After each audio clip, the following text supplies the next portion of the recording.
This is the YouTube version of the Hidden Experience audio podcast. This show is hosted by Mike Cleland, and that's me, and it is available on most of the popular podcast platforms. Just search out Hidden Experience Audio. And if you want to support the show, you can find it on Patreon, as well as Buy Me a Coffee. This YouTube version has ads, but the audio version is always ad-free. And you can also join my YouTube channel here. And now the show. Audio conversation with Preston Dennett, recorded Saturday, September 28th, 2024. Somewhere right in the beginning of this episode, I told Preston that we have done 6 interviews, and I was wrong. This interview in 2024 is our 5th. We did our first interview together in the earlier incarnation of the Hidden Experience podcast, and that was back in 2012. The next 2 were on Whitley's site for the unseen, and I've linked a few of these episodes in the show notes. And last year, I was a guest on his show, and that totals up to 5, and every one has been fascinating. Preston has written a lot of books mostly on the subject of UFOs, and I counted 24 of them on his site, but I think there might be a few more that I missed. His book, The Healing Power of UFOs, is remarkable, and it is one of many that I can recommend. Now, please don't be deceived by Preston and his humble nature. He is a soft-spoken guy, but he has had a lot of personal experiences with UFOs and the paranormal, as well as actively pursuing the ability to have out-of-body experiences through focused intention. And we talked about that back in 2012. His latest book, Symmetry, is the story of one woman and her lifetime of UFO contact.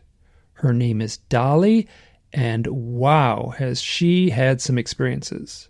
Reading or listening to that book means you'll be stretching your brain to allow in such an extensive set of powerful stories. And here's the good news. Dolly and Preston are now living together in the woods of Georgia. This conversation runs an hour and 17 minutes. Please enjoy. Dolly, Preston, I want to thank you so much for saying yes to this interview. It means a lot to me. Thank you. It's an honor. Yeah, I appreciate it. Thanks for having us on. Oh, it's my honor too. And as I said, we spoke a little bit before the show started. I think this is our 6th conversation, our 6th recorded conversation, Preston, and then our 2nd with Dolly, because we did one about a year ago on your podcast. So, Preston, you said something when we spoke about a year ago, and I want to hear you tell that story again, because I'm doing this owl research. You told a story where you saw an owl in your backyard in California, and I would love to hear that story again, because that was such a perfect story. Yeah, through the years, I've had a number of UFO sightings, and one evening, this was, I think, around 2019, 2020, just had a feeling to go outside. I try to follow those impulses because sometimes they will result in an encounter. And sure enough, this one did. This is in Reseda, Southern California. Pretty late at night. I stepped out into my tiny little backyard and looked up. I'm like, are you guys out there? Show yourselves. And they did. I couldn't believe it. I saw this white light. It flashed on, stayed for 3 seconds, flashed off. It was quite distant and a little bit ambiguous. And I always get a little frustrated at that. I'm like, you can do better than that. Show me a metallic craft. Show me something that I can really sink my teeth into. And I expressed that. I'm like, come on, that's it? Is that all you can do? You can do a lot better. And really instantly at that point, I saw something approaching. I'm like, what the heck is that? In my line of sight, directly where I was looking. And it became immediately clear that this was close and very low and flying, obviously. And it came right over my house towards me, and it was an owl. But it was huge. I mean, this thing it was the biggest owl I've ever seen. and it couldn't have been more than 20 or 30 feet over my head, totally silent. And I just got this weird, eerie feeling like this is somehow connected to this sighting. And I have to tell you, I've never seen an owl in that area. This is the San Fernando Valley. There's over 1 million people in there. It's very densely populated. Not a whole lot of room for owls, honestly. So that itself also added to the sort of high strangeness of it. I do think it was connected, especially knowing about the connection with UFOs and owls and ETs. So yeah, that's my owl UFO story. And honestly, it was thrilling because I just felt that there was a weird connection there. So when you told the story a year ago, you prefaced it by saying you were emotional. Something was going on. I can't remember whether you were angry or emotional that was leading up to this event. Am I remembering that right? Yeah, I think so. I think that's a fair statement because every now and then, I do have a sighting, and it had been a while. And life on Earth is hard. I'm working hard at this subject, and I do feel a connection to the ETs. And I hadn't had an encounter in a while. And when you have an encounter, it affects you in an interesting way. It is an emotional experience for me. It's very uplifting and positive. I've never had any fear surrounding any of my encounters at all. But to have that happen, it's always like, wow, yeah, it's a profound experience. And it's really poignant, kind of, because it lets you know that you are being heard. You are having an effect.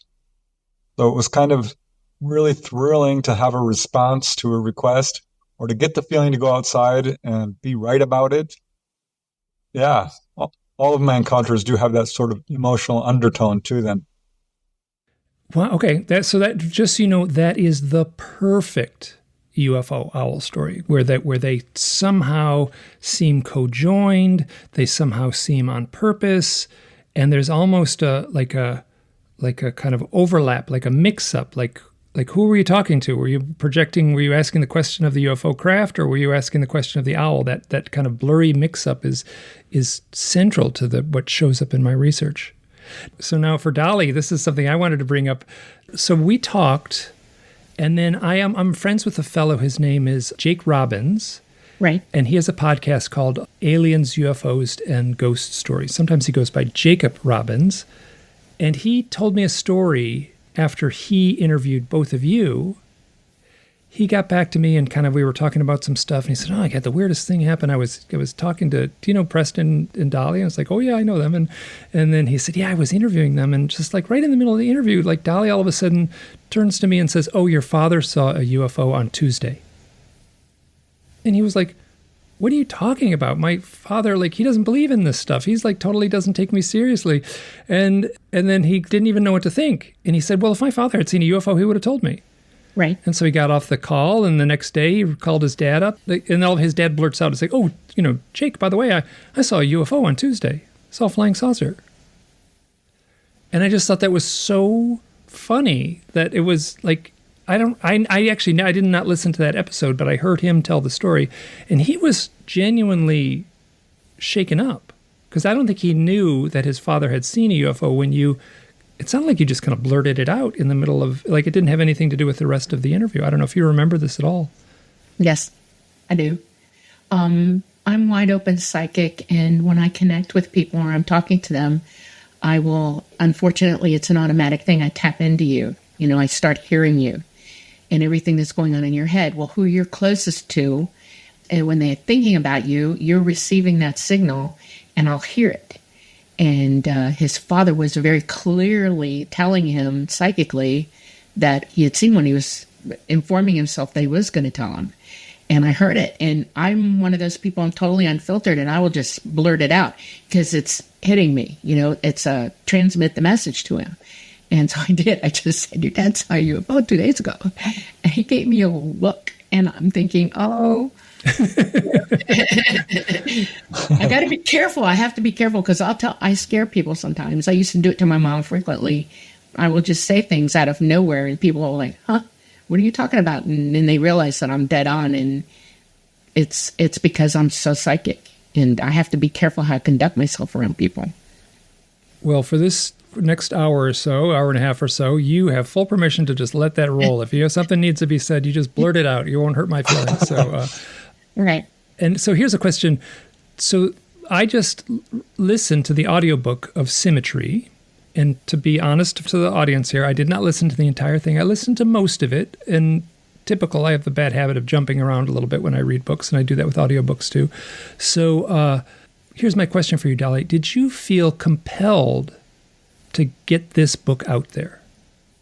Yes, I did. It was a few years, quite a few years before that, I felt compelled to start speaking to humanity about what's going on. It's almost as if I knew that this was my life path, and I'd been doing everything I did to get to this point, because we're coming to a culmination of all kinds of things. And I was very passionate about it, actually. And when I informed my ET compatriots, I was met with, well, you need to think about this, and we're going to brief you on what to expect. They're very good at not letting anybody do anything without knowing everything that is knowable about the situation you're about to walk into, and with me especially. And so I spent a year listening to them walk me through and show me instances of what I could expect when I did.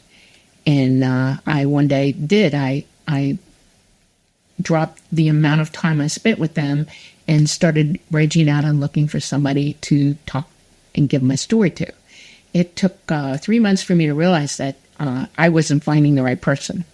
And I was very frustrated for a lot of reasons. And I finally went back and I asked the craft that I pilot, the entity that is the craft itself, indwelling it, for help. And he said, well, I thought this might happen, and we've got somebody, and I want you to write his name down. I didn't have paper and pencil, and somebody showed up with it, gave me something to write with and a piece of paper. And I wrote Preston Dennett down, and he said, look him up. Well, let me just, so this happened on board a craft? Yes, yeah. And so someone said Preston Dennett and had you do a piece of paper with Preston Dennett on board a craft? Yes, absolutely. Okay, keep going. So after that time aboard, a couple days later, I started searching the internet, found him on YouTube, and then I found on Google his website, Weebly.com. Mm-hmm. I thought, okay, I started searching through all his video records. I looked for the oldest thing that I could find that he put out there, because in my mind, where you start is how you flow, right? So I found the oldest recording. It was way back, and it was him giving a symposium on UFO healings on a book that he had written. And I listened to it, the whole thing, and I was shocked because his data gathering and his cognitive ability to reach conclusions with data was impressive to me. And he always spoke the truth. You know, I can tap you whether you're in person with me or on a film, I can still reach you. And I was really impressed. So I thought, okay, I'm going to email him. And I did. And less than 24 hours later, he emailed me back and said, I'd love to have a chat with you. And so we scheduled the first meeting by telephone. I think it was a couple of excursions into talking that he said, may I record you after that? And I said, sure, no problem. And thus began the exodus, 6 years of him vetting me and looking at all my proof, my videos, my friends, going through my entire family. I gave him wide open access to my life. And Symmetry is the result of that. 6 years? Yeah. 6 years. Okay, wow. So let's a couple questions. First, the book's been out for over a year now? Yes. 2 years. 2 years, yeah. 2 years, okay. So 2 years, book's been out for 2 years. Have you felt any pushback? Have you felt any, has it been hard for you at all? Have people come out against you or said negative things? Sometimes that happens. But for the most part, no. It's probably been about 80% positive. Every now and then somebody, shows up. And at first it affected me, I'll be honest with you. It shook me up a little bit. And then I thought, no. Humans are diverse. Humans are used to their opinions. And opinion isn't always guided by knowledge or experience. And I have to honor that, And so I wouldn't feel like yapping back at them. It's like sometimes you have to give people either a response, an important response, to talk to them. And then other times it would be, I would just walk away from it.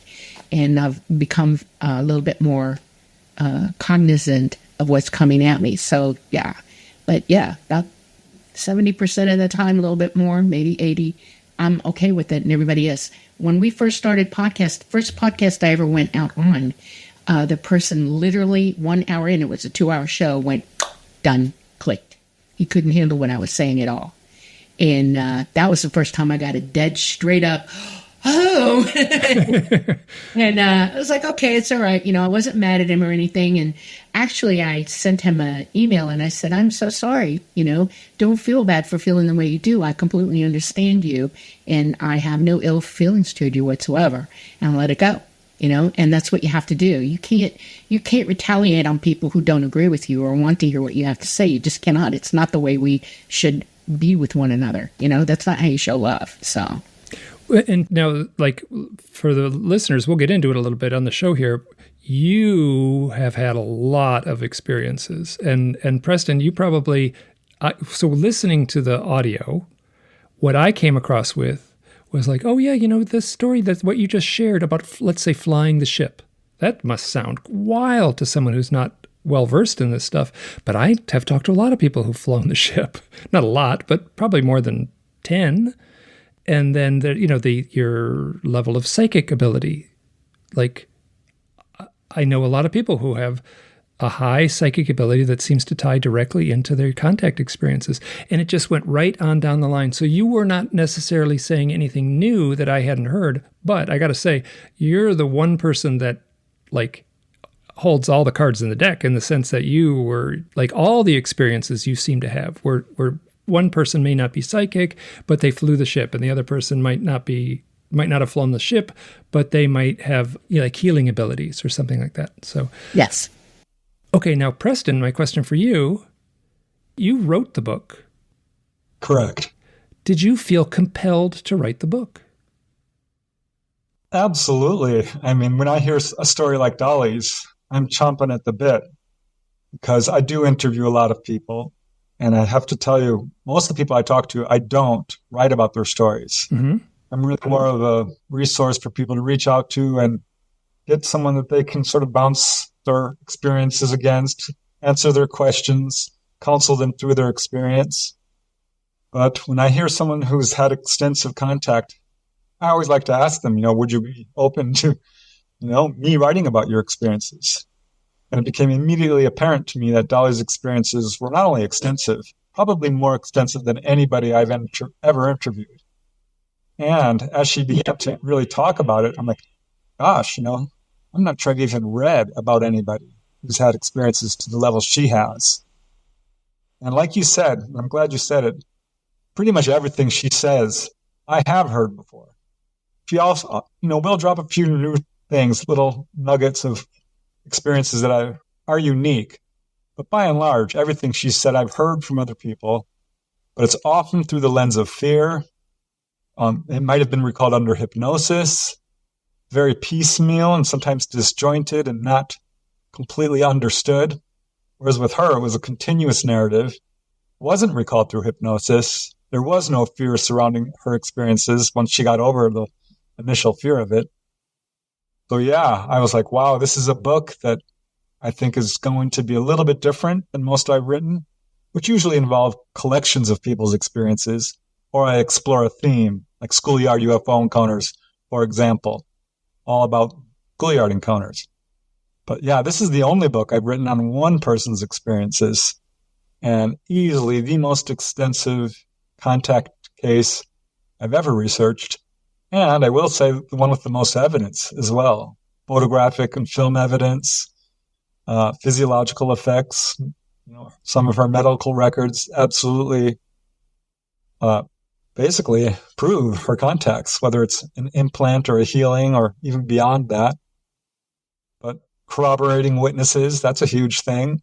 Got an excellent resume as well in terms of her previous employment and her level of expertise in various subjects.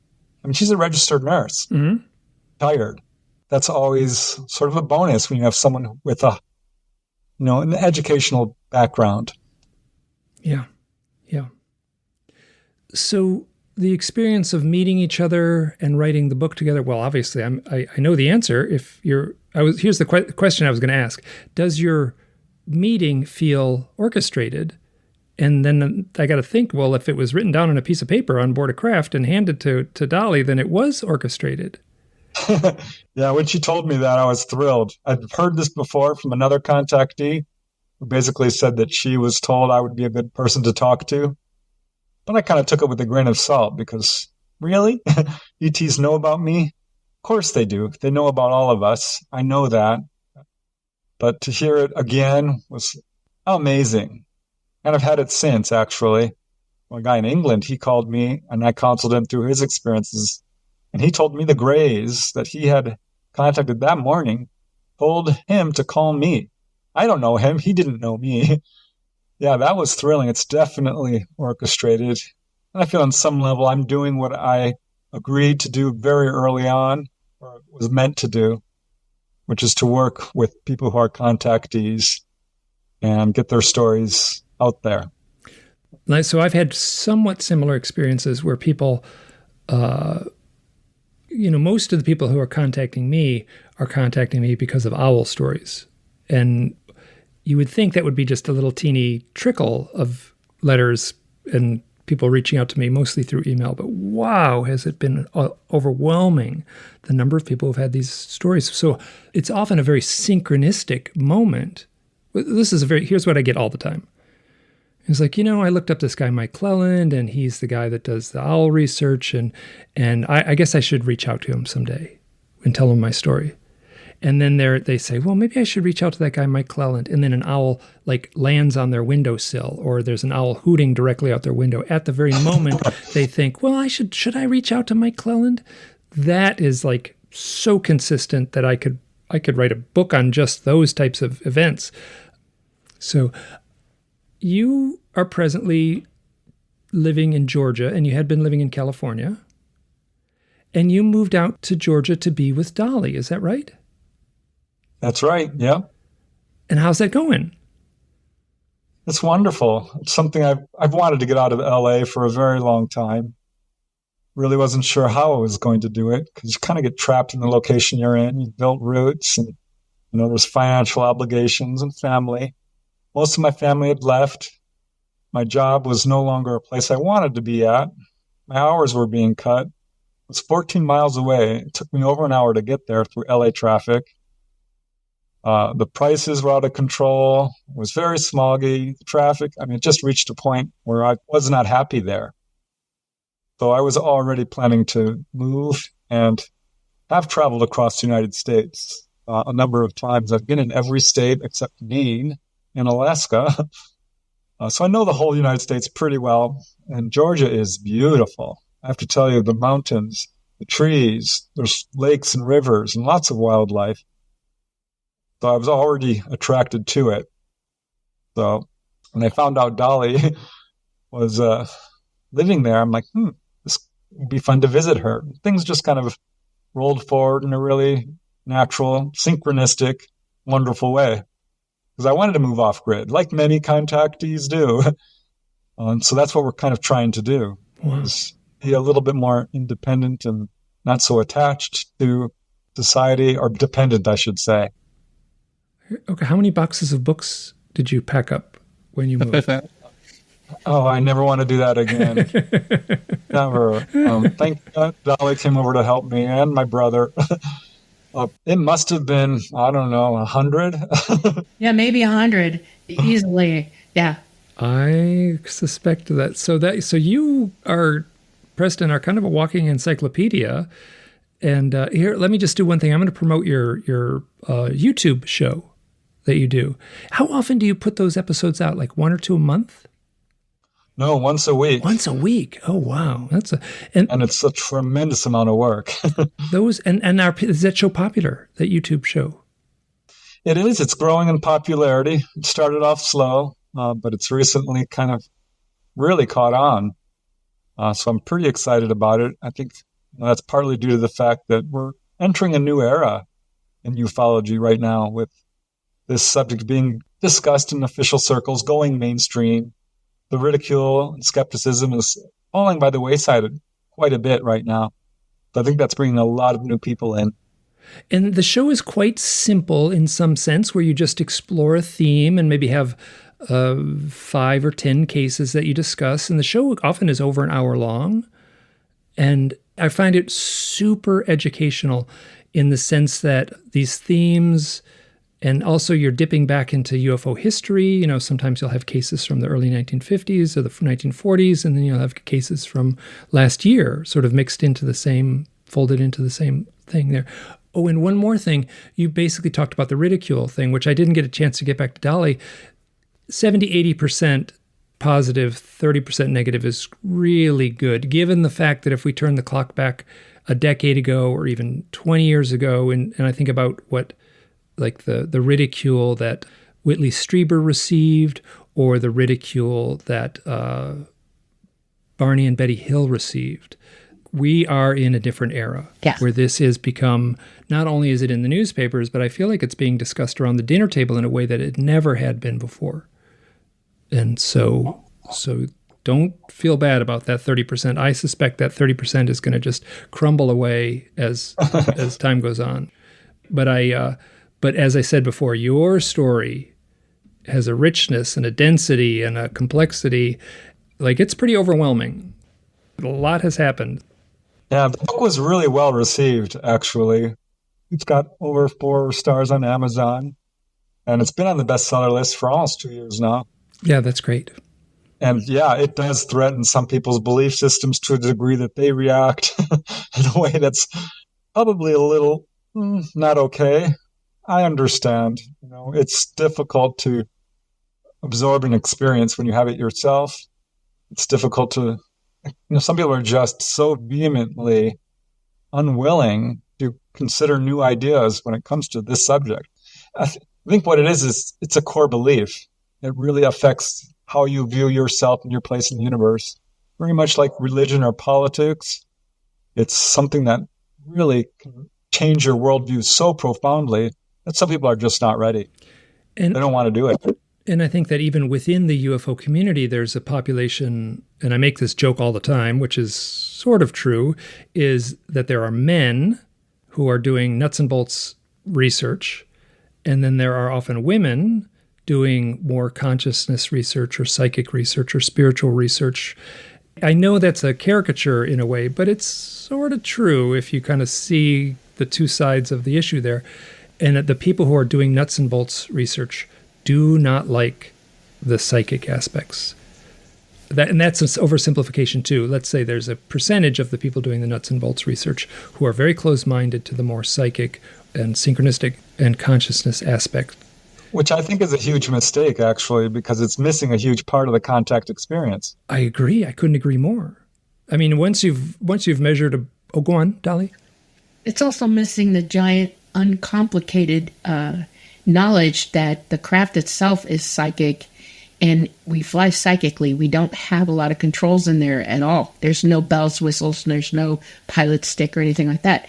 And that's there are people who know, who have understanding of it, and I can name a couple right off the bat. Bob Lazar is one of them. David Schratt is another one of them, and there are a few others who understand it. Michael Schratt, thank you, not David. Sorry. That's okay. Sorry, Michael. And it is absolutely flown psychically. That's why you have to be psychic to be a pilot for them. And it is not observed by others in a way that complicates things for everybody's cohesive knowledge of what this really is. And it's almost like they're two different camps, and it's confusing for everybody. And that's one of the reasons I came out, because I knew this to begin with. And it's hard to plow through that or get people to at least consider or listen, you know. I'm not asking for anybody to believe me without proving it to themselves, but do seek the proof yourself. That's what I ask for. And sometimes the proof can just be that the consistency in the reports.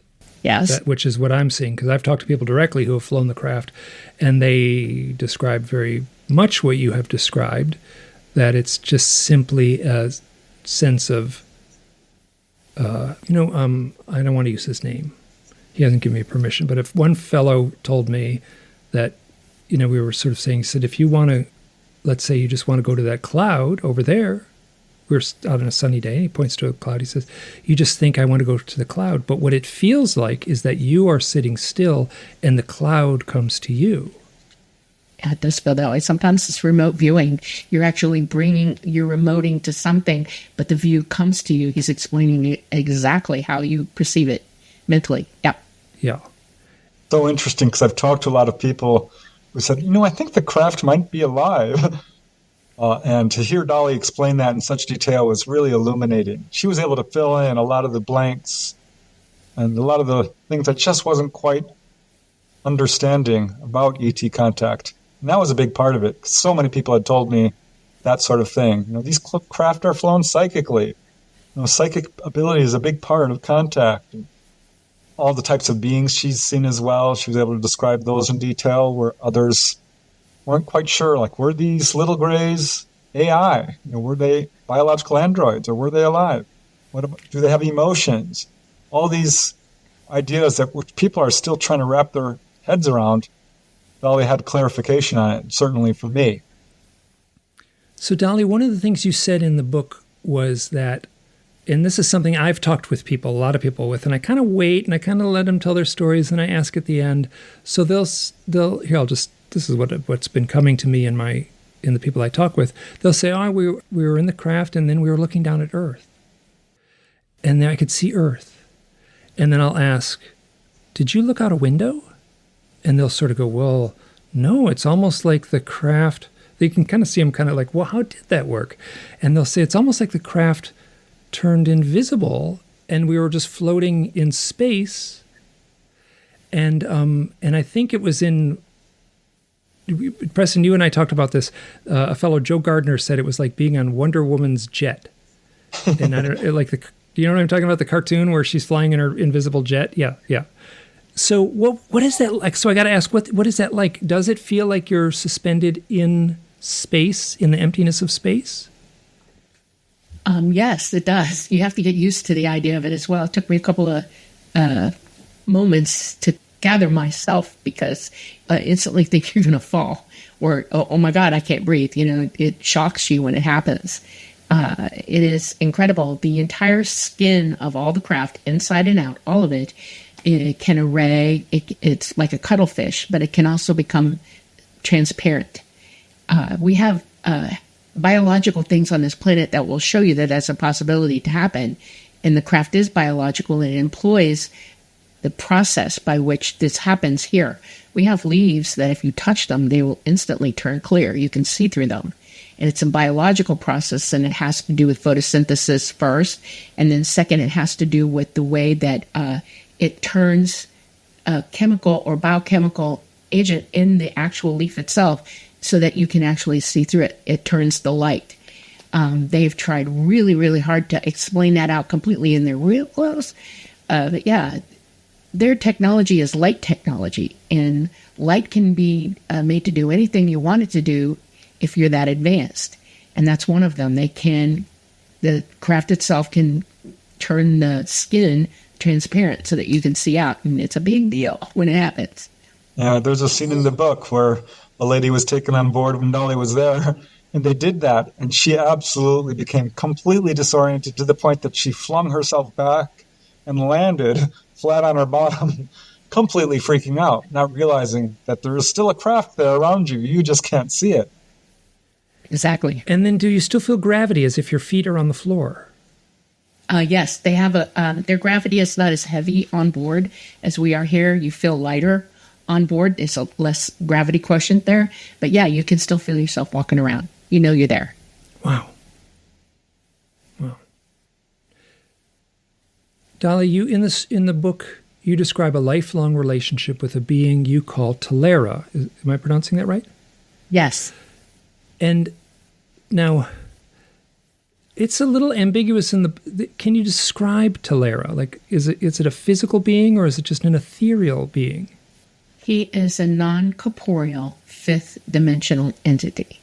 He is consciousness without a corporeal body as we perceive a body. He does have an energy body, though. a light body, and he exists in the fifth dimension. To come here, he has to have a physicality to make it into this dimension. That's why they developed these craft the way they did, so they could come here. Okay, this is something I've wrestled with, and I've heard a lot of people talk about, not a lot, but enough that that would be that the gray beings, if the small gray beings are actually a sort of synthetic or organic android vessel, that they can put in either a consciousness into it, because where they're coming from, they don't have the same physicality as we do, so they had to create this. Okay, let me string it up. Well, you say it. You tell me, please. But you know where I'm coming from. Yes. There are grays. There are quite a few ethnicities of grays. And the ones that I work with are the tall grays. They have 4 fingers, 4 toes. They're very, very tall, over 6.5 feet, 7 feet tall. I've seen 8-foot tall grays. They are physical just like we are. They're born in the third dimension like we are, but they are highly, highly advanced of us. Very highly advanced. They do work with the fifth dimensional beings who come here. They had détente a long, long time ago. I don't know the exact number of time, but it would probably be about 1 billion years ago.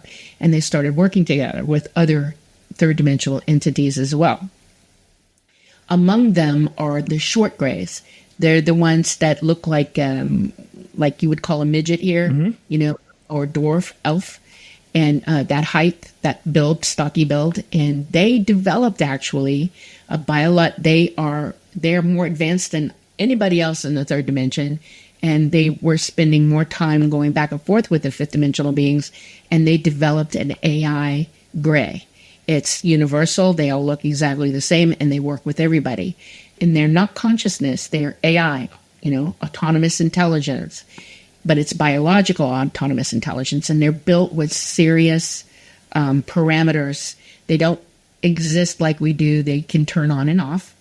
Whitley Strieber likes to say that they stack them up like cordwood. He's very correct in that, by the way. They're very fragile. They can be physically beat up by us and easily broken in the third dimension. They are also capable of taking very, very heavy loads of gamma radiation. That is important because in our universe, that is a big deal. It's everywhere. You can't stop it. It has surges and other types of energy swirling around too. We're physically born inside a magnetosphere. We need this magnetosphere to survive. We can't take that kind of radiation. Neither can they in the third dimension. And they do the heavy jobs outside of a magnetosphere. They do all the long-term space work that needs to be done. No entity ET ever spends a lot of time in actual space, quote unquote, because they can't take the radiation like we can. They're biological like we are. They're humanoid like we are. They have the same DNA we do, and it would destroy them. So when you see the little teeny ones under 3 feet or around 3 feet tall, and they're very pencil-like, they have very thin necks, big heads, penciling arms and hands and legs, they are the AI. Now, they have built-in capabilities that all the ET have, and that is that they are psychic. They communicate psychically. They also are able to manipulate their abilities like ET can, and we should, and that is they can levitate, they can do psychometry and stuff like that. They are not intelligent to the point where they don't have personalities at all. The only thing that they do is the longer you know a specific one, it will try to mimic or mock you, and it'll learn who you are and play around with you that way. It will become familiar to you. It will feel comfortable to you, and that it can joke with you and stuff like that. But it knows what it's doing, but it's not genuine emotional responses. It's just built into their programming. A lot of people say, this ET had no emotions whatsoever. You bet they don't. They're just doing their job. And they're also not violent. They will not harm anyone. And if you try to harm them, they're in trouble because you're going to get away with it every time. They are workers. That's all they are. And they shut off at the end of their day or whatever it is they're doing, and they're waiting for the next turn on. So. Okay. And then one more question for you, Dolly. In the book, you described the relationship with your father, and I thought that was very touching. And I mean, I'm going to give some things away. A spoiler, I guess. It comes across early in the book. But your father also had contact experiences. Yes, he did. Yeah. And how was that because you were a very little girl when you actually shared what had happened to you? You know, I was 14. I finally came out about it with him. And it was when I finally woke up to everything, I started putting two and two together and stringing out all my memories and realizing they were valid and that I was actually awake through them, not dreaming. Okay. And he took me to go visit someone. I went to, he was concerned for me. He was very concerned because I reacted to this in an immense way. This is Mike chiming in during the editing. What you just heard there was Dolly dropping out. Her audio just click went off. It took a little bit for us to get her back on and to get her audio back up and running. We had to do some little switcheroos with the settings, but she came back on and we picked up pretty much right where we left off. So you'll hear me saying as much in a moment here, and you also might hear a subtle difference in the quality of her voice. Okay, let's continue. Here goes. So Dolly, you were just in the middle of talking about your father and your relationship. I should be able to edit this together cleanly. Okay. Well, I'll go back to where I was.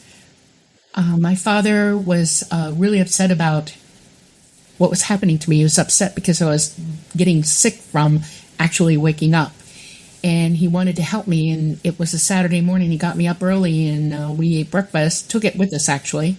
And we got on the road and he drove me to Lake Worth, Florida. I was in the Miami Everglades where we lived. And when we got there to the house, and he walked me up to the door and he knocked on the door and the door opened and I recognized instantly who it was. It was Mitchell, Edgar Mitchell opened the door.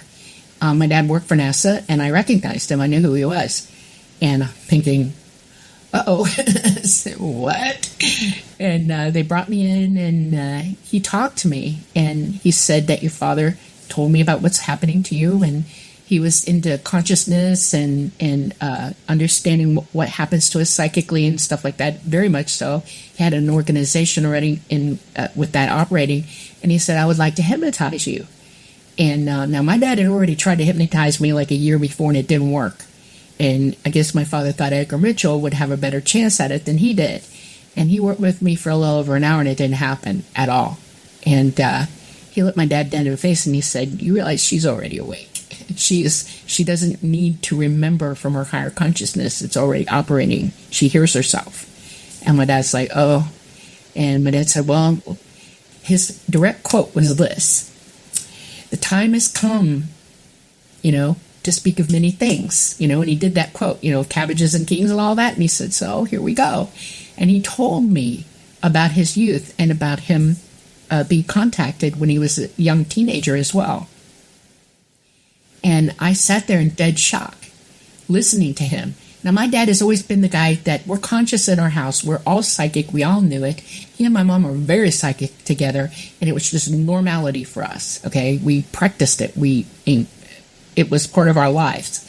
But I did not realize that, I didn't put two and two together in my head, that it had to come from his knowledge from somewhere. I mean, he was into pyramids and everything. He knew things that I was just beginning to cohesively put together in my head. And I just fell apart in front of him and said, oh, wait, this is incredible. I was excited and horrified at the same time. And I said, I've been keeping this to myself for so long.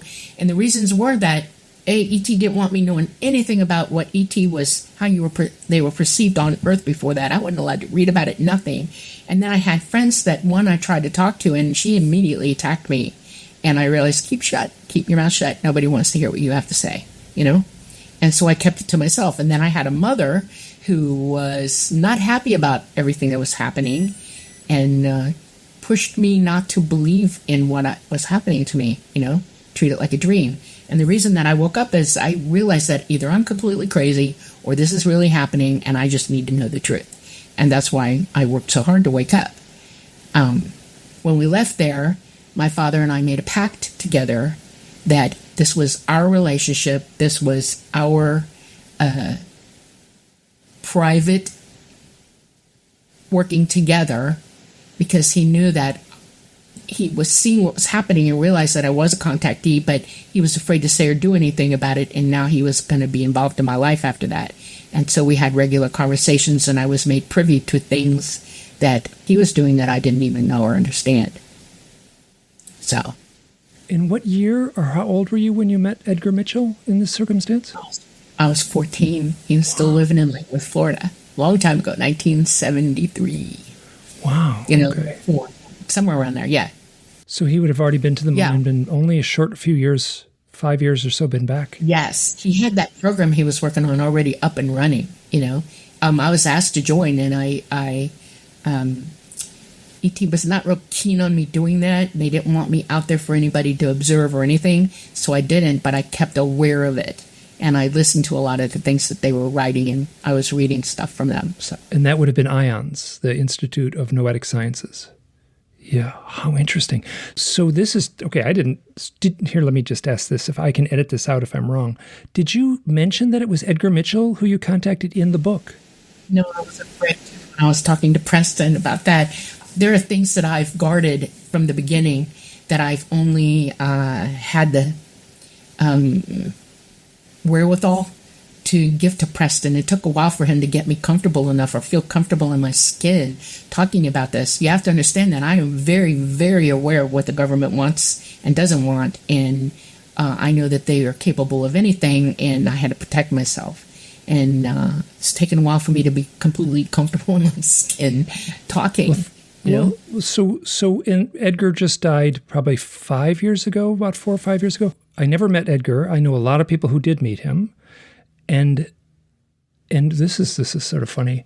I would go to UFO conferences, and it was often women, often pretty women, I'm going to say this too, that were having contact experiences. Mm-hmm. And they would say, I know Edgar Mitchell, and Edgar Mitchell and I talk often.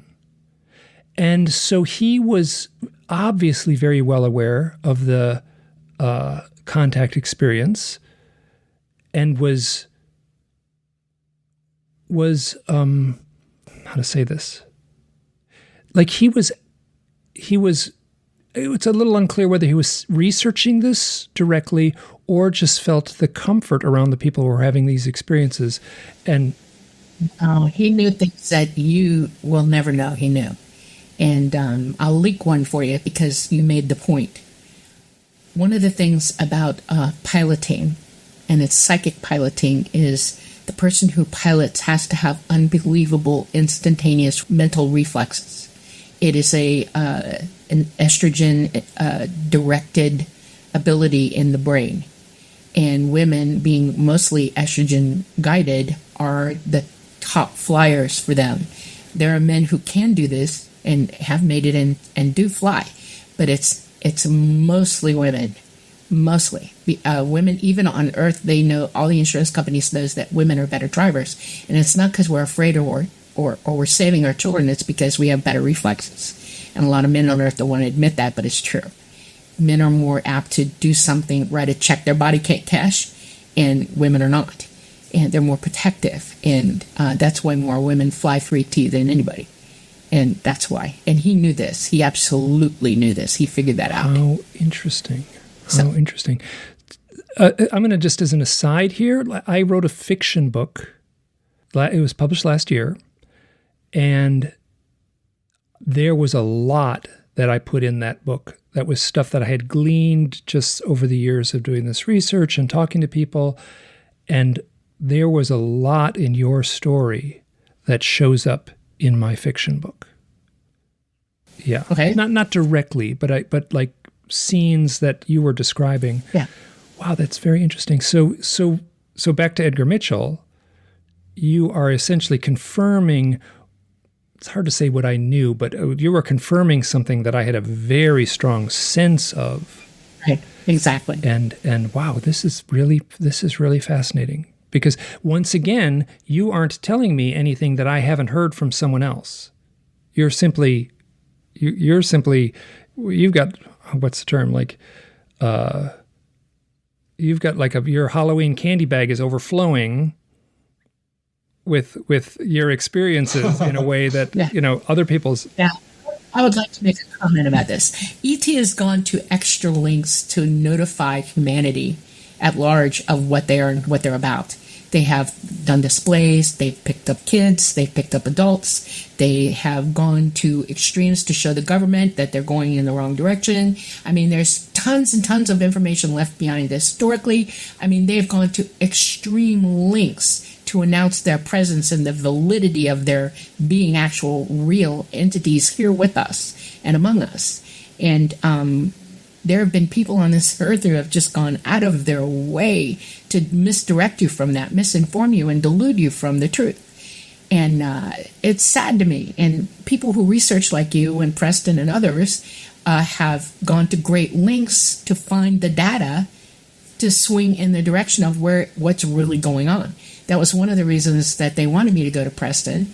And one of the reasons I didn't mind talking to you and don't mind talking to you is because that's your priority, not fame or fortune or, anonymity. You are literally doing the hard work to work at this, to completely give people a big, good picture of reality.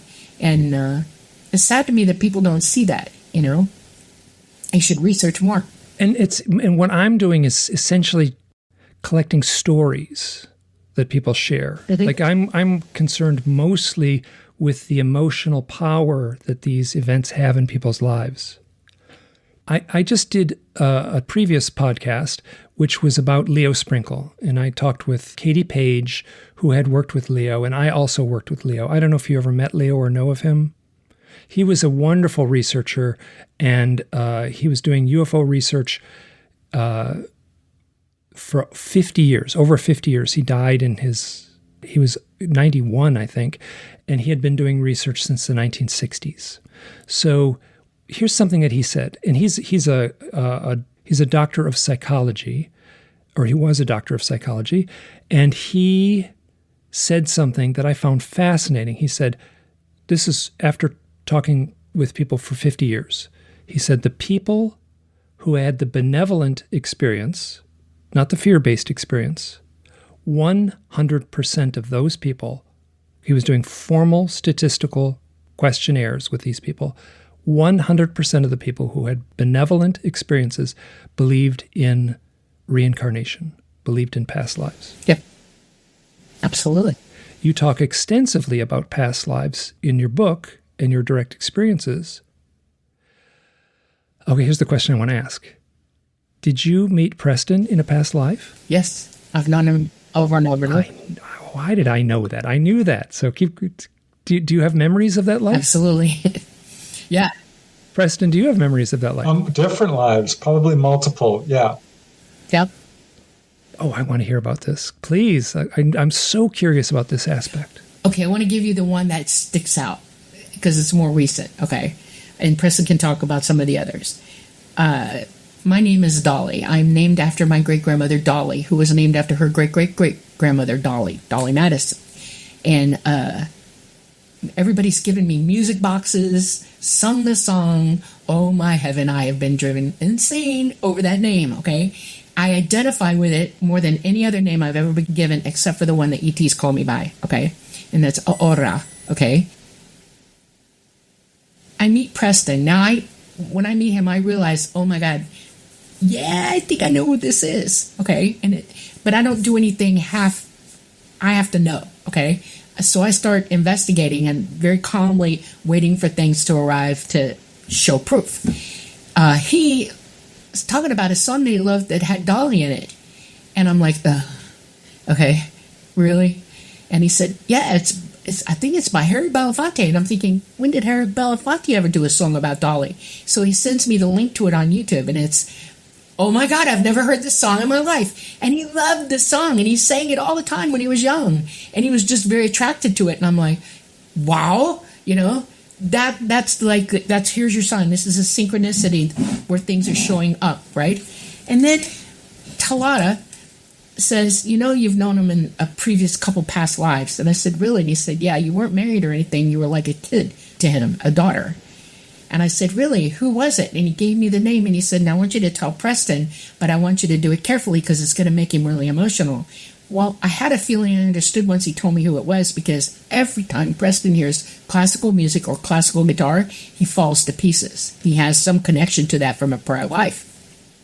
So I gave him the name of the guy, and he goes madly looking it all up, and he wrote a sonnet to Dolly. What was the name of his daughter? Okay, from that lifetime. I just sat there with, well, there it is. Oop, there it is. Wow, that's undeniable. And it took Preston about a month to be okay and understand that this is real, this is happening, and that he knew me even in that life, that more recently. And it just went from there. He started exploring at OBE and stuff like that, and so I'll let him talk. Go. Yeah, the name of the guy is Gabriel Fauré, who's actually a pretty well-known musician in France. I've got a thing about France. I speak French. I love everything French. I'm very attracted to that culture. So I already had glimmerings of it. My mom played piano very well, so I was exposed to, piano music very early on. He was a very accomplished pianist. And yeah, it absolutely resonated with me. I do have another dream that I had once where Dolly was in it, and we were probably 1500s, 1600s, living out in the wilderness. Basically, we were farmers, and it was a very hard life. I was the husband, she was the wife. We had no kids. I've got a lot of detail to this lifetime. And bits and pieces of one in Rome as well, which Dolly remembers in more detail. I do have a whole lot of past life recall, I'll be honest, which kind of came crashing over me when I started having out-of-body experiences. Yeah. And it continues to. So I was, in some respects, aware of past lives long before I met Dolly. And realized, that pretty much everyone we know probably has a past life connection. Your siblings, your friends, people you really vibe with. So it wasn't too terribly surprising for me, but yeah, when I met Dolly, I knew. Oh, how interesting. Wow.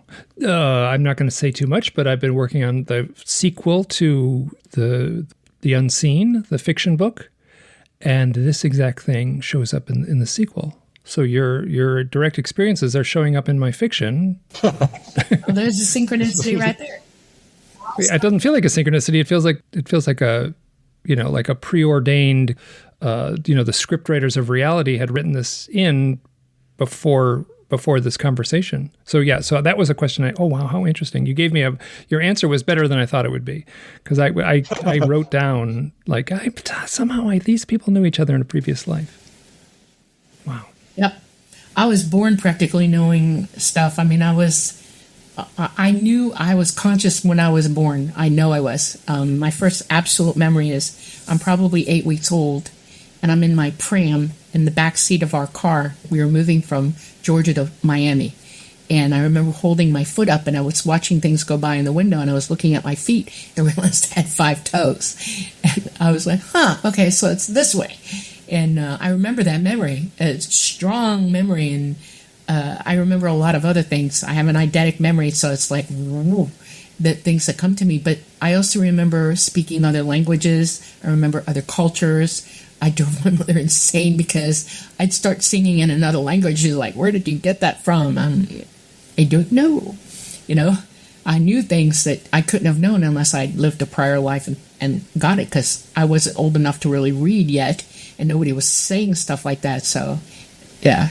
This is probably pretty common among contactees. Yeah. I've interviewed quite a few contactees who do have memories of past lives, even as ETs, but also have an incredible memory that goes back way down to where mainstream science says no, children can't remember before age 4. They're dead wrong. They absolutely can and can remember even before that, prior lives. Many contactees also for incredible memories, eidetic photographic memories. I know an experiencer who claims that she remembers being born. That can happen. I probably would have too, but I was asleep. They gave my mother scopolamine and Demerol and all kinds of crap. Mm-hmm. And so I don't really have, I was asleep the first 24 hours I was alive. And both my parents confirmed that for me. And it was a situation, I was a twin. My twin was missing and they were freaking out. And they put her out. They did not want her to, it was a big deal. And the only reason my dad knew what was going on is his face was plastered in the window of the OR door, and he couldn't make him get out. And so he watched the whole thing, and it was something. So I know I couldn't have remembered that. They knocked me out. Yeah. It was funny the way she described it as she came into this reality, like the physical reality, like of weight and density. And she was like, her first thought was as like basically being slapped by the doctor, you know, like I'm out of here. Like, I don't want to be here. Like she had a very strong reaction. Like, I do not want to be here. And she's really charismatic and funny the way she told the story. But wow, I was really impressed. I think birth is probably more traumatic than death, honestly. Yeah. Yep. Yeah. Well, which we get to experience both of them. And I've been doing a lot of near-death experience research and a lot of, there's an author named Michael Newton who wrote a book called Life Between Lives. Okay. Yeah, you're both nodding. Yeah. Wow, the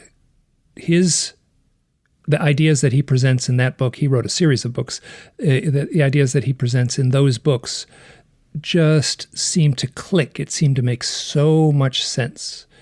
And that goes back to what you were saying, these core people in your lives that you resonate so strongly with would be the same core people in your lives in previous incarnations. It might be your parents in one life, they might be your children in another, they might be your neighbors and things like that. Yep. Wow, this feels like I don't have any proof of it, but I know how I feel when I discuss these things. It resonates strongly. Reincarnation has been proven pretty much by the work of Dr. Ian Stevenson, I think it is.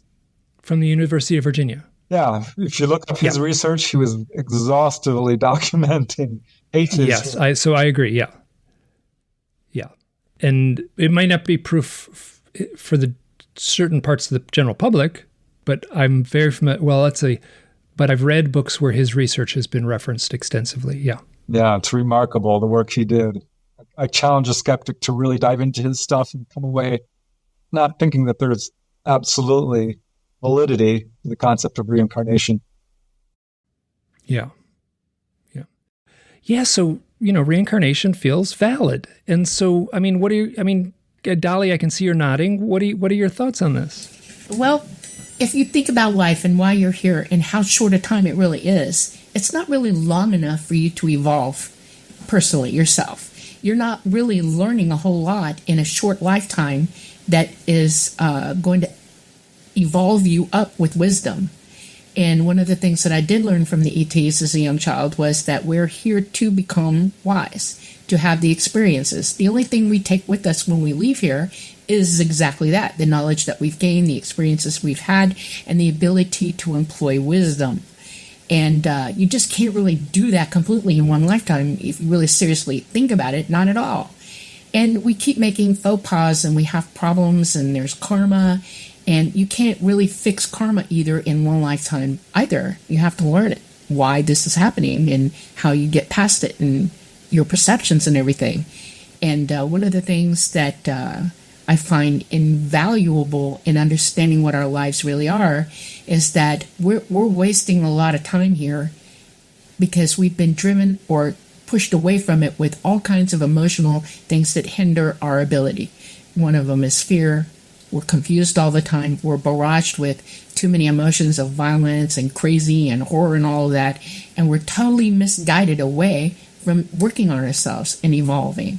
And one of the things that we can do that ET expressly asks us to do for ourselves is to wake up to that, to learn to use your abilities, to hone in on these things that make you a viable living entity and what it is that you're really supposed to be doing. It's healing to do that. And it's really incredible to me that this is a message that people are trying to get to, but they're not solidly walking at it in a straight line. They're all over the place. And that's confusing as well. And that's why it's so important to understand that you are not living one time at all, and that you're not living on this planet one time at all either. You're living all over this universe and other worlds. And that right now you're here for this reason, and it's one to teach you something. And each life is that opportunity,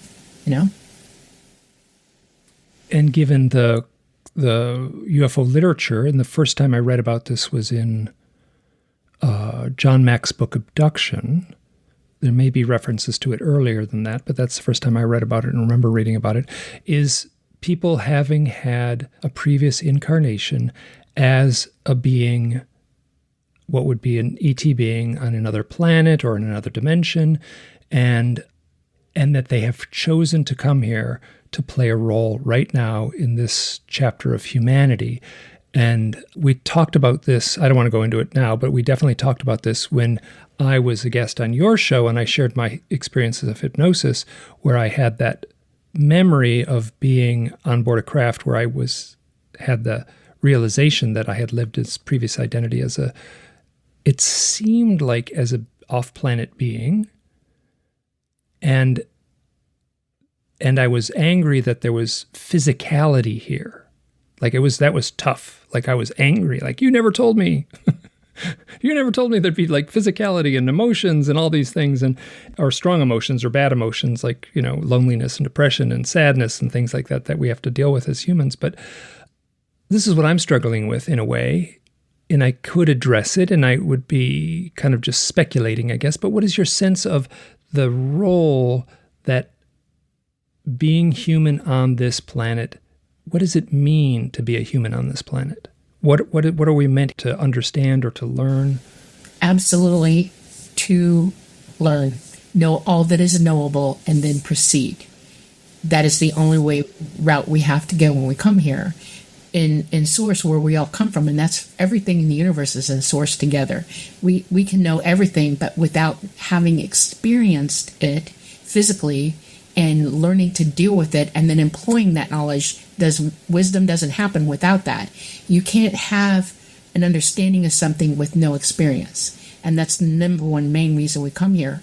Right now, there's a lot of that going on, but there's also those of us who came here at a certain time to help spread the truth among everybody, because so many people don't know the truth. And your path is one of understanding, reason, research, giving the word. Your podcast is an expression of that. You are absolutely doing something that you were compelled to do, that you promised to do. And if you realize that now, that's a good thing, because you keep going. You don't stop, because we are very close to the end of a phase.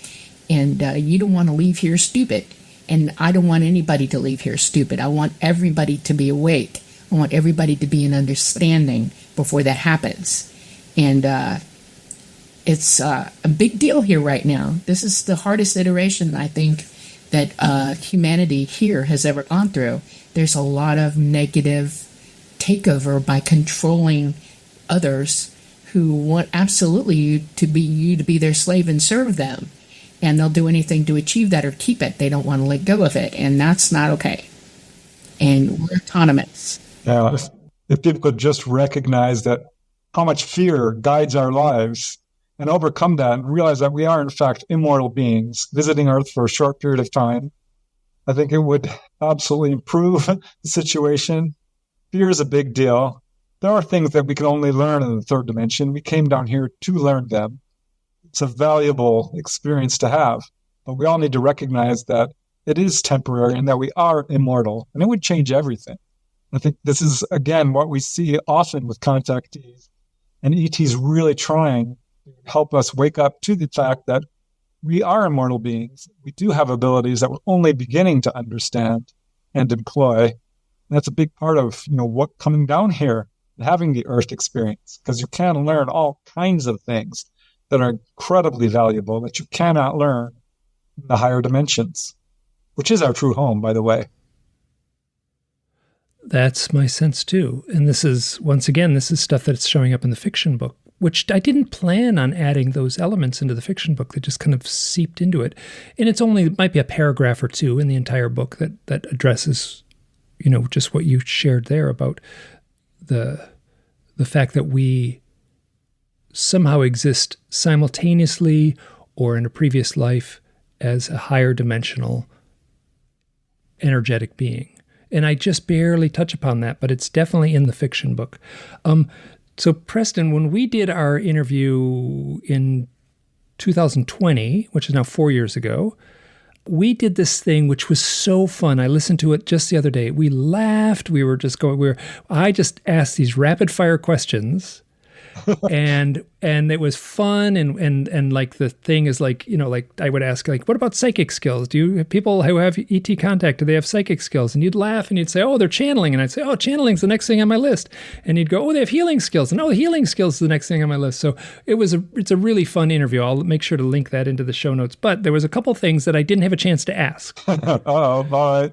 So one of them, and this is something I've seen which I think I know what you're going to say. This is something I've seen in my own research, is they'll say, oh, I saw a UFO and then this thing happened and I had these dreams. I was being floated through the walls and then I had a spiritual awakening. Does that show up in your research? Yeah, 100%. The contact experience is often a huge challenge on multiple levels, mentally, even physically, but emotionally, spiritually, psychically. It is absolutely like a mini enlightenment. It's a rare contactee that doesn't immediately start experiencing precognition and astral projection and remote viewing and mediumship and seeing shadow people, and having clairvoyance and telepathy, the whole deal, even physical levitation. I've talked to a number of contactees, including Dolly, who were floated off the ground. This is not ETs doing it. This is us doing it. We have that ability. Yes, the contact experience is an absolute vehicle for accessing your own abilities. It's you doing it, not the ETs necessarily doing it. It's associating with them and recognizing your own abilities. Okay, here's one that I've found as a small pattern where people basically go broke. They go to zero. They get right to zero in their bank account. Like they have nothing. They have no money. Have you found that as a pattern? Gosh, no, I can't say that I have. Okay, how interesting. Okay, I've got a couple people who keep going, but yeah. Yeah, I mean, I've interviewed a lot of people, and I've always been looking for patterns because it's evenly divided between men and women. It's people of all ancestries, any age, geographic location, religion, politics. None of this plays a real powerful role. Certainly interviewed people who are very well off, and others who not so much. They've been homeless. So it really cuts across all sort of strata of society in my own research. But yeah, I mean, there certainly are cases where people did hit rock bottom, and it led to a whole awakening of their own selves and who they are and their own power, and the ability to sort of just get through life in a way with the faith that it's going to work out no matter what. Mm-hmm, mm-hmm. Yeah, I actually had one fellow who felt he was told by the beings to go to zero, and he ended up needing to move in with a friend. I want to be careful. And it ended up being someone he had shared a previous life with. And he ended up living in their guest room. Wow. And it was someone who he felt that they had connection on board craft type thing. So it was that type of story that got him to You see a lot of people who have had great success in life talk about how they hit rock bottom, and that's what actually inspired them to build up their lives to where they want it to be. Good. So Dolly, you said something like the experience here is to wake up. Yes. And my research has been mostly through the owls, which I am looking at purely as a symbolic element, right? So it's a symbol. And people will ask me, like, what does the owl mean? And I say that on the simplest level, the owl is an alarm clock with wings. It is here to wake us up. Okay. Native Americans have totems. Mm-hmm, mm-hmm. Some have owls, some of them have hawks, eagles, bears, fox, it runs the gamut. They have always been very spiritual, and they always know that if something is being shown to them through their totem, that they are being warned or portended or, heads up, here's you need to start thinking from this moment forward that something's coming at you, pay attention. And ET uses this on everybody, actually. And owls are ethnicities here all have been taught by them to have that understanding that owls are supposed to be wise, even though they're the dumbest animals on the planet. And no kidding, not kidding, zookeeper, I know. And they have significance, and it's as a sign. Here's your sign, okay? I've even had it happen to me. I wasn't paying attention a couple times, and I've had an owl just go right by me or right at me and stop and go, hey, you know, and it's like, oh yeah, I'm not thinking, I'm not open right now to open my mind and let things come at me like I should.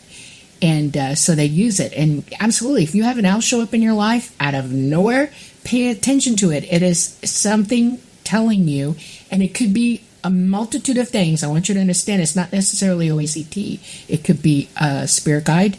We do have them. It could be an entity who knows you and has known you warning you. It could be you yourself warning you. It could be ET warning you. It's anybody who has that ability can show you things a certain way. So don't discount anything like that. If it's out of the box, it's unfamiliar, doesn't happen, and suddenly it's there, pay attention. That's your intuition being tapped and said, hey, stop what you're doing, look at this, and think about things as they come at you right now. That is a big deal. That is how intuition begins with people, by the way. The Native American people and the Native people from all over the earth have known that. That's not just the only way to be intuitive or use their abilities. And we should pay attention to that. That's the first steps in using your abilities. And that has, at first I was in my research, I think we talked about this when I was a guest on your show, and I've certainly talked about it plenty on my own podcast, but that I was presented with the idea that owls and UFOs are somehow connected. That's not quite right. What I would say is the owl is connected to the highly charged human experiences like death, like meditation, like shamanic initiation. People taking psychedelics will often see owls, either real owls will show up or there'll be a kind of a visionary experience of an owl. And so that means that UFO contact has the same power as a shamanic initiation or has the same power as a psychedelic experience. Yeah. And so the owl is connected to those highly charged things. So that is actually much more interesting to me than the owls as strictly being connected to UFOs. Correct. And then I'll also say that the people who, and I think I told you this before, the people who are having UFO and owl experiences, they've come to me and then I ask them questions. I would say the vast majority of them are doing healing work, most specifically Reiki healing, like energetic Reiki healing. Yes. Yeah. So that's a fascinating detail there. Hey, we can wind this up here. Is there anything you want to share, like before we say goodbye? Go, Preston, go. Well, I would just say that the book Symmetry does not cover all of Dolly's experiences, and we are working on a sequel, actually, which is going to cover some more of her experiences, but focus more on the knowledge she's learned from ETs regarding psychic ability and various sciencey kind of stuff, just knowledge from the ETs. So we're having a lot of fun with that. It's difficult because it's a bit more cerebral, but also incredibly fascinating. So that's something to look forward to. Oh, great. And how do people get in touch with you? I'm super easy to contact on social media. If you just punch my name in, you can reach me at my website, prestondennett.weebly.com, or Facebook, Twitter, Instagram, my YouTube channel. All of it is pretty accessible by just punching in my name. Great. Well, push your YouTube show a little bit because that's something I really enjoy. So yeah. We're on the Light Gate Monday nights, beginning at 8 p.m. Eastern Time and going till 10 p.m. Eastern Time. And it's a show that we're very proud of, actually. We're doing pretty good with it. And we hope you show up. We have an active chat. We love to talk back and forth, and we do bring your questions forward and speak directly back to you if you want to know something. Our guests are really good about, enjoying that as well. And we try to run the gamut. It isn't just about ETs. It's about consciousness. It's about who you really are. It's about the science of it. It's about people who are healers and things like that. We run the gamut, and we love to bring on people who have experiences because the experiencers are not well tapped in the ufology groups, and so we go that way too. Oh, what's the name of the show, the podcast series you're doing? The Light Gate. The Light Gate. Okay, thank you. I'll make sure to put that in the show notes. And I've been a guest on The Light Gate. So. Yep. Great. Well, this has been a joy, and I look forward to doing this again. It's when the next book comes out. Okay. Yeah. We're working on it. To be out next year, the latest. For sure. Great. And you crank them out, Preston. You got a lot of books out. Yeah. I work hard at it. Yep. Okay. Thank you so much. This has been a delight. You're very welcome, and thank you Yeah. for having It's been a us. pleasure. Thank you. This is Mike chiming in at the end after the editing. Here's one thing. I didn't expect Dolly and her story to be such a focus on this story. I was kind of thinking that it would be more a general look at Preston and his work. Okay, now that said, if you've made it this far and listened to the whole thing and are hearing my voice now, you must realize that Dolly's experiences are somewhat overwhelming, and I recognize that. And in some ways, I feel like I was a little cautious not to take the deep dive in the way that her book would require. I feel like we covered a lot, and I could have gone way, way, way deeper. A few things. We did have some technical difficulties. Dolly's audio and Preston's audio, they were actually on two different microphones in two different rooms, and Preston was coming in pretty loud. Dolly was coming in almost at a whisper, and it took a little bit of work afterwards to clean those up. And I feel strongly that you, the listener, heard every single thing they said, but it did take some audio trickery to get it to sound as good as it did. Also, there was one point where the audio dropped out completely for Dolly, and we had to monkey with a microphone and then get it back up to speed. And you heard me say as much right in the middle of this interview. And our conversation was an hour and 17 minutes long. I feel like I could have gone a lot longer, but what happened was some of the technical difficulties ate up a lot of time. I think they were willing to talk longer, and I was actually ready to talk more, but I was looking at the clock and I didn't want to keep them too long. And I foresee a time when I'll have both of them back on again, and we can continue this conversation. Now, Dolly's experiences, how to say this? I mean, they go right up to the line. They go right up to that line that I have the ability to follow and believe. And I recognize that her story is probably going to be a little bit much for some listeners. I know a few other people in this field that have very, very similar stories to Dolly, and they come across, or they can come across, as a sort of zealot, or in a way there's almost a religious undercurrent to what they are sharing. And I fully understand how that might rub some people the wrong way. And what I can also say, that there was a point when it would have rubbed me the wrong way, but I feel like, after all these years, I am much more open-minded and much more accepting of people's stories. And at the core, that's what I am fascinated by. That's what I am beholden to, is people's stories.